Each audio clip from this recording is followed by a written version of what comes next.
Welcome to my HC SSF Pacifist Challenge Series introduction video, where I'll be explaining everything you need to know about the challenge.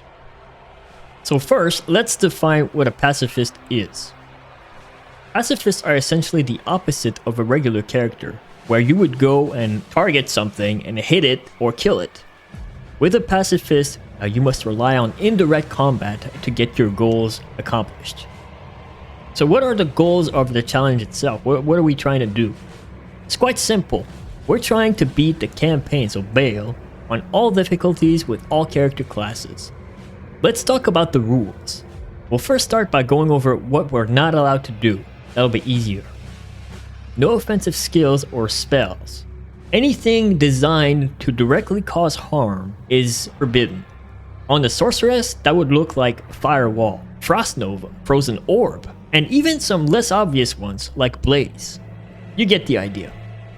Next, no combat summons. We cannot summon a creature or an entity to fight for us. Examples of combat summons would be the Necromancer's skeletons and the Golems, the Amazon's Valkyrie, and the Shadows of the Assassin. Next is an obvious one, but I'll mention it anyway. No direct attacks. We cannot take our weapon or our bow or whatever and go whack something. We can't. We also cannot throw things like javelins or even those grenades, those potions, those sort of poison potions. You can't just throw a potion and then just drag something in the path and say, oh, it's pacifist. No. And lastly, shared stash. Because this is solo self-found, we cannot transfer items between different characters.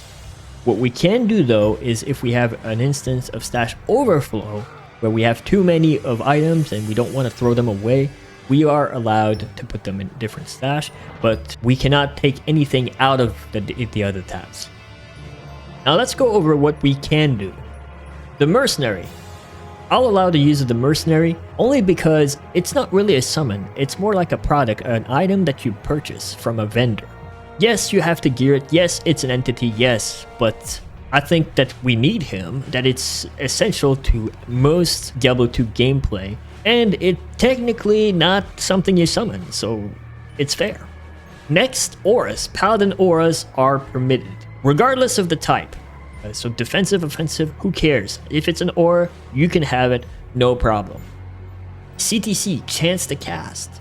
Some items in Diablo 2 will enact spells and abilities based on certain criteria. If those are met, we'll count it as your own equipment reacting to its environment. It's not your fault. You're not physically casting these things. It's your equipment that does it. Therefore, perfectly fine. We'll allow the use of debuffs. What do we mean by debuffs?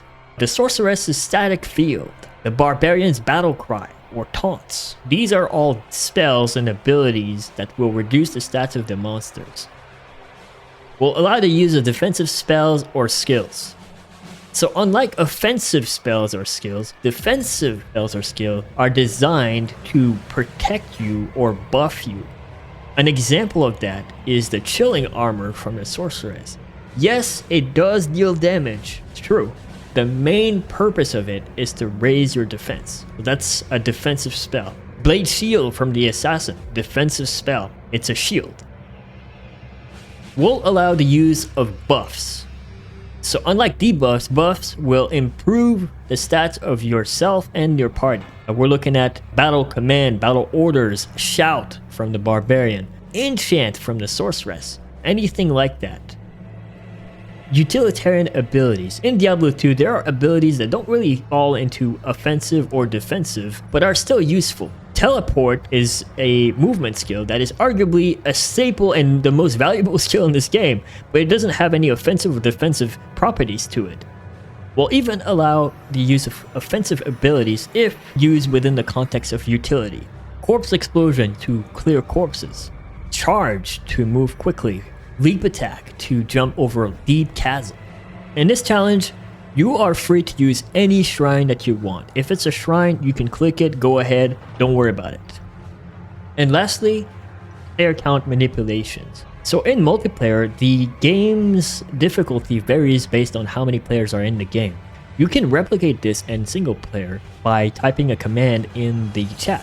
Player count manipulation have a direct influence on the monster's damage, their HP, the XP that they yield, and the rarity of items dropped. Feel free to use this function to your heart's content. I will add a special rule that is optional. Feel free to disregard it if you want, but I will be using it in my playthroughs. I will limit the amount of time that we can MF an instance to 10 for the normal and nightmare difficulty. What do we mean by instance? So any area that is named in the game. In Hell mode, we'll give ourselves a chance to survive, but also to find things and to gear our character. Depending on your character build, it might be very detrimental to lock up the areas that we can farm. Therefore, we're just not going to worry about that.